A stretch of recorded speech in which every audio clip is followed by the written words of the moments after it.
사사기는 이스라엘의 지도자였던 여호수아의 죽음을 그 앞에 두고 시작을 합니다.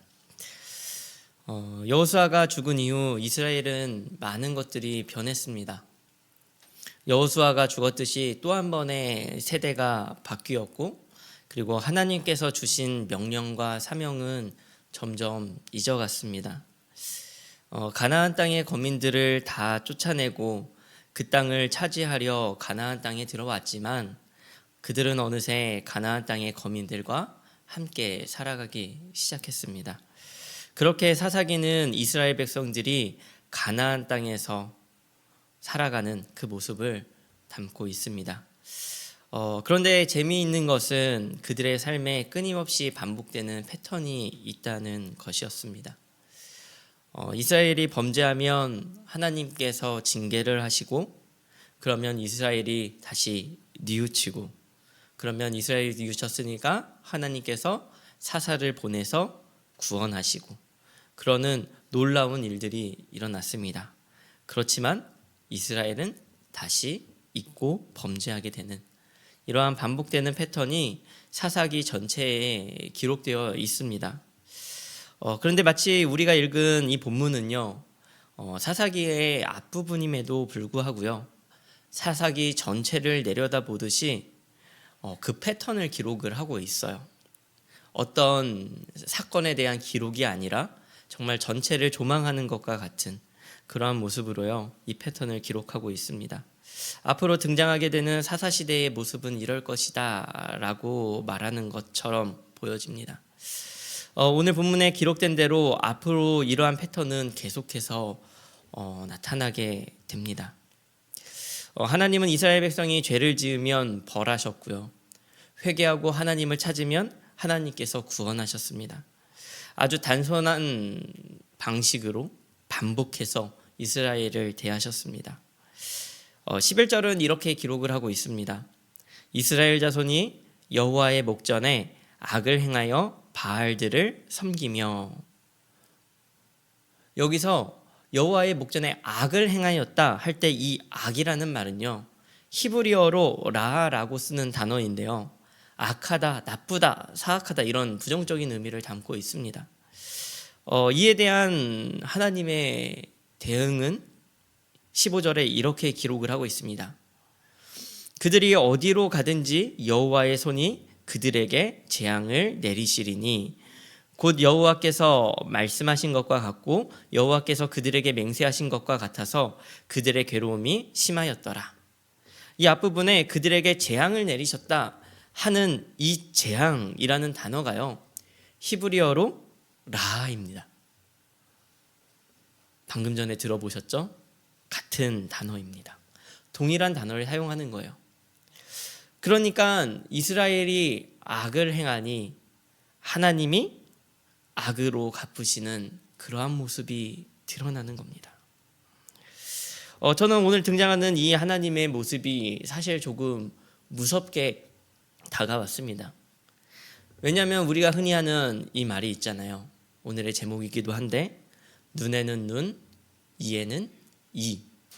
이 말처럼요, 하나님께서 그대로 행하시는 겁니다. 악을 행하면 악을 하나님께서 갚으시고, 선을 행하면 하나님께서 선을 갚아주시는 그러한 모습. 마치 하나님이 복수하시는 것처럼 느껴지는 겁니다. 하나님께서 왜 이렇게 눈에는 눈, 이에는 이 이러한 방식으로 하나님의 백성들을 괴롭히실까요? 오늘 본문을 통해서 함께 나누고 싶은 것인데요, 그것은 하나님 중심의 삶을 살아가게 하기 위해서이다 라는 것입니다. 하나님 중심의 삶을 살아가게 하기 위해서였습니다. 하나님의 백성들은요, 하나님 중심으로 살아가는 사람들입니다. 하나님 중심으로 살아간다라고 하는 것은요, 삶의 모든 기준, 가치, 방식, 모든 생활의 양식들이요, 다 하나님 중심으로 되어야 함을 의미하는 거예요. 그런데 하나님의 백성들이 하나님 중심으로 살아가지 않는 겁니다. 우리의 삶을 돌아보아도 우리가 하나님 중심으로 살아갑니까? 뭔가 살아가려고 하는데 그 중심이 하나님 중심과 맞닿아 있는지는 우리가 그렇게 자신 있게 말할 수가 없는 것 같아요. 우리가 하나님 중심으로 살아가지 못하는 이유가 무엇입니까?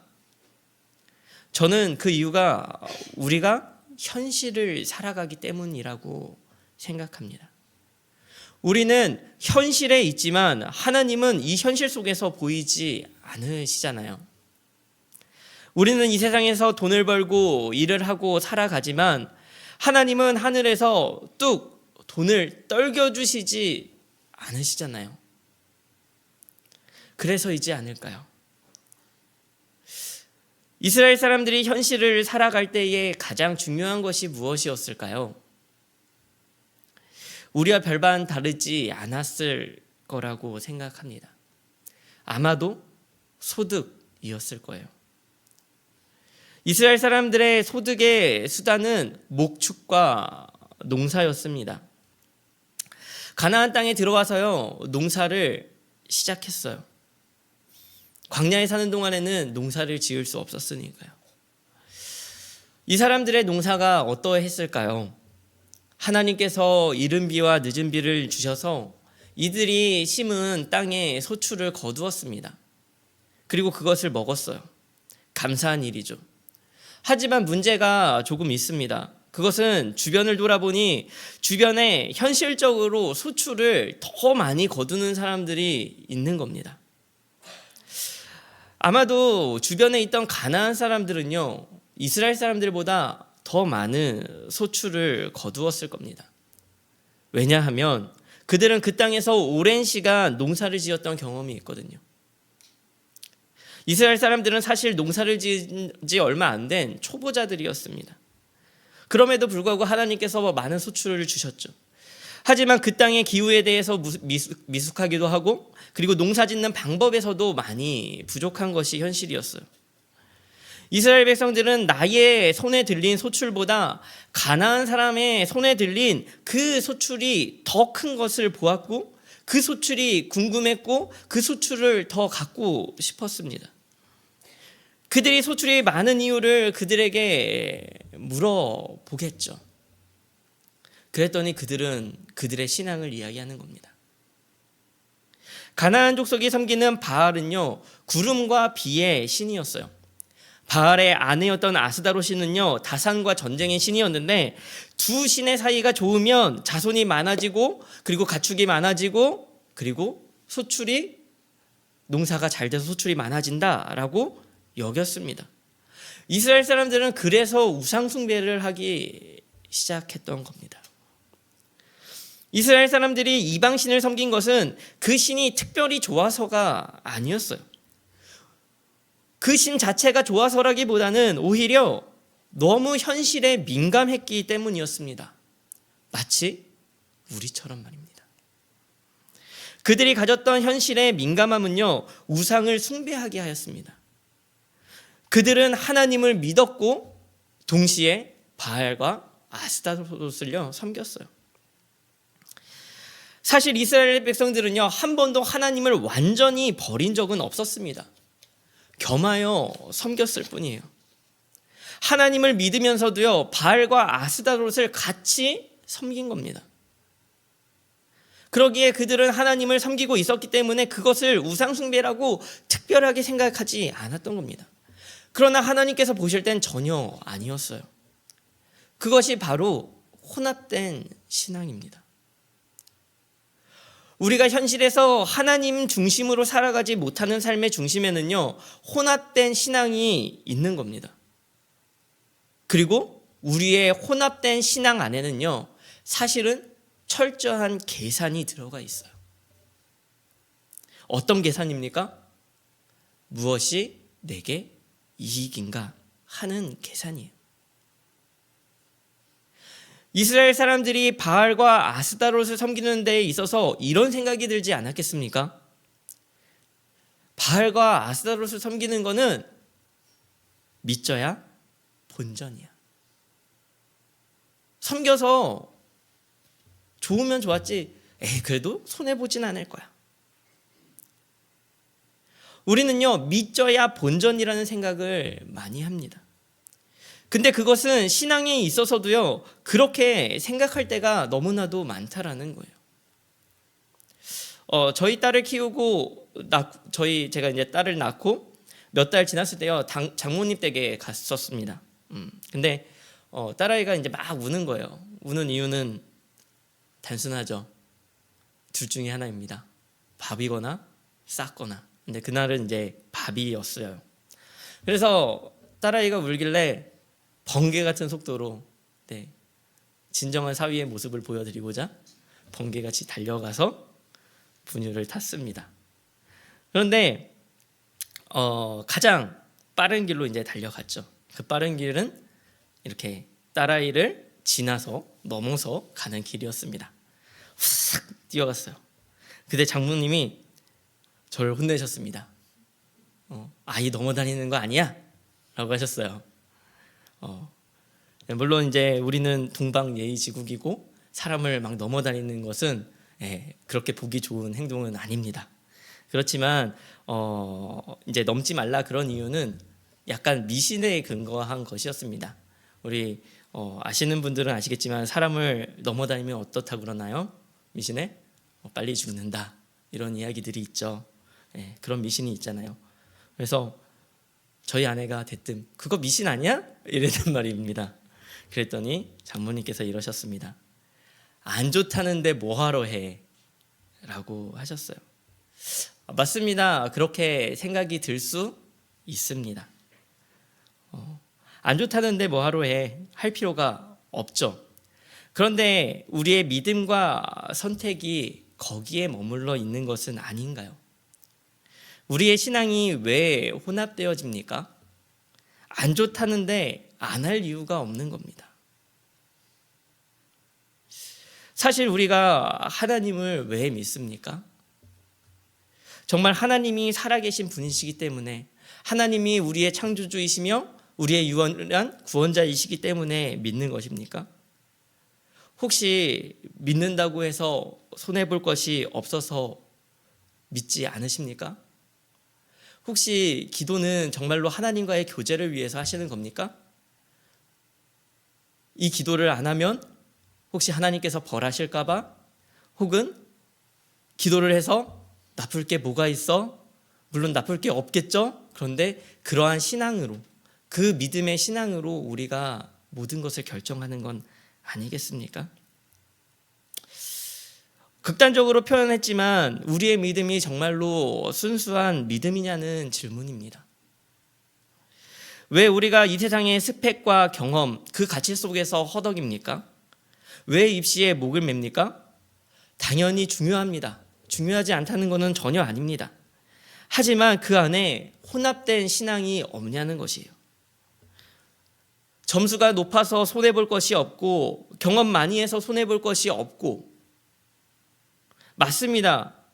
근데 손해볼 것이 없는 그 삶을 찾음으로 인해서 우리의 신앙을 잃고 변질되지는 않느냐는 것이에요.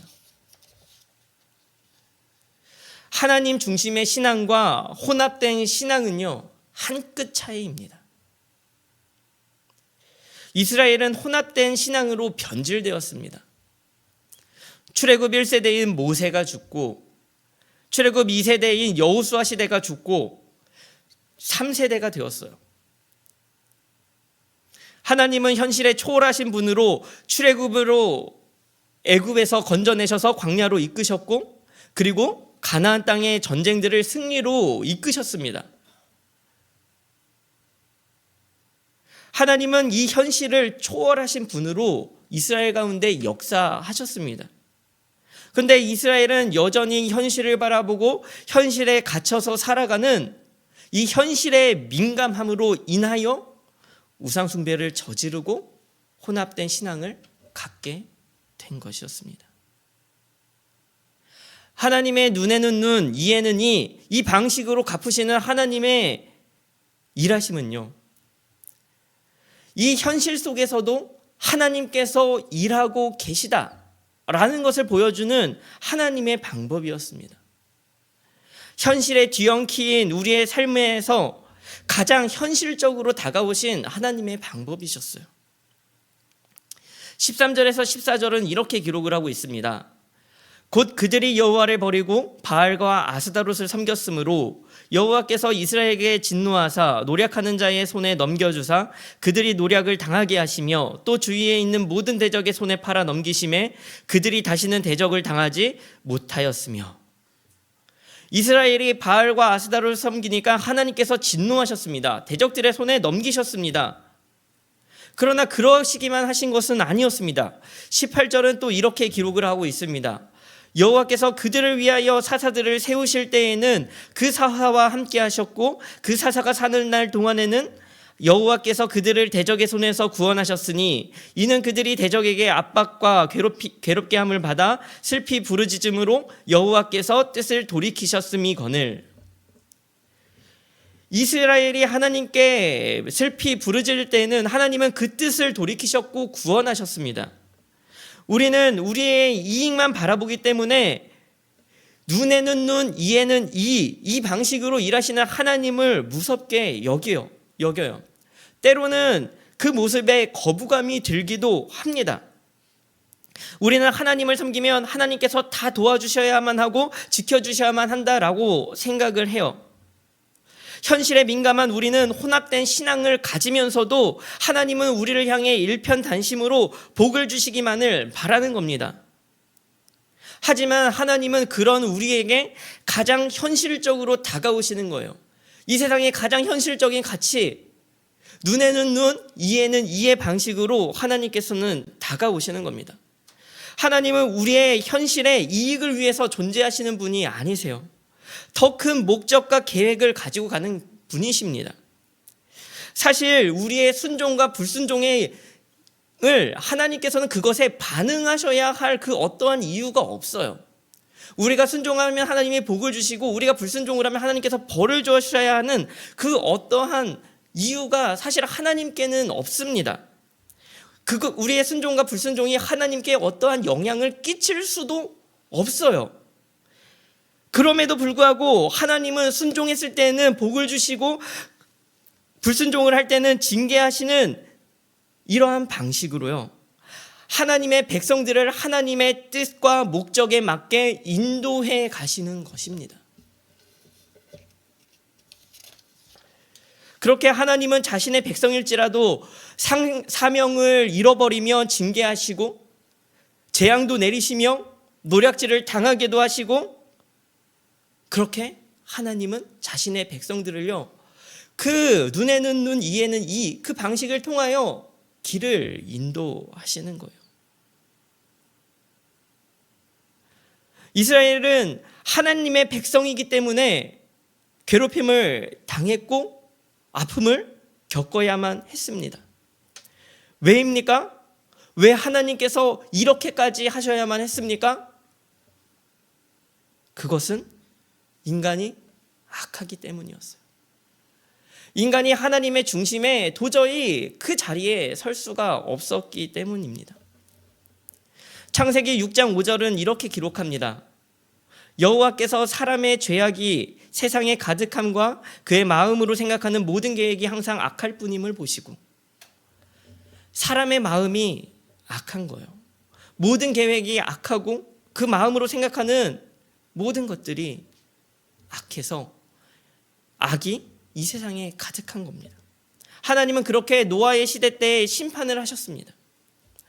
그러나 잊지 말아야 할 것은 하나님의 심판의 가장 중심에는 어떠한 철저한 계산이 아니라 하나님의 사랑이 있다라는 것입니다. 악한 자를 벌하시는 것에 하나님의 심판이 있는 것이 아니라 악한 자를 돌이키시기 위하여 심판을 하시는 거라는 사실이에요. 하나님의 심판의 중심에는 사랑이 있었습니다. 하나님의 눈에는 눈, 이에는 이 방식은요, 그 속에는 너를 혼내겠다라고 하는 하나님의 의지가 아니라 너를 구원하겠다, 너가 순종하기만 하면 너를 돌보겠다라고 하는 하나님의 의지가 더 크다라는 것입니다. 하나님은 하나님의 백성들의 삶에 관심을 가지시고 그 현실 속에서 어떻게 살아가시는지를 하나하나 지켜보시며 반응하시고 그렇게 백성들의 길을 세밀하게 인도해 가시는 거예요. 우리는 너무나도 악해서 힘들어서 아프고 아파서 속상하고 하나님의 그 징계가 우리는 너무나 힘들지만 하나님은 그렇게 현실 속에서 원망하는 하나님의 백성들에게 찾아오사 그 삶을 인도해 가시는 것입니다. 우리 주 예수 그리스도가 왜 이 땅 가운데 오셨습니까? 왜 눈에 보이지 않는 하나님께서 이 세상의 현실 가운데로 오셨습니까? 신이신 그분이 약한 사람의 몸을 입고 이 땅 가운데 오셔서 왜 고난을 당하셨습니까? 그것은 사람들을 심판하기 위함이 아니라 사람들을 구원하기 위함이셨어요. 하나님께로 돌이키기 위함이었습니다. 그것이 하나님의 마음 아닙니까? 현실에 갇혀 살아가는 우리의 악함을 보시고 현실 가운데로 오신 그 하나님의 그 사랑이 오늘도 우리를 인도하는 줄 믿습니다. 우리는 우리의 현실에서 하나님을 중심에 두고 살아가는 우리가 되기를 간절히 소망합니다. 눈에는 눈, 이에는 이, 때로는 우리의 어떠한 잘못으로 인하여, 때로는 어떠한 이유 없이, 때로는 우리에게 고난이 닥치고 아픔이 닥친다 할지라도 우리의 삶 가운데 이 아픔 가운데 원망을 하는 것이 아니라요, 오히려 그 가운데서 우리의 길을 인도하시며 지도하시며 우리의 마음 가운데 하나님 중심에 설 수 있도록 인도하시는 그 하나님을 경험하는 우리가 되기를 간절히 소망합니다.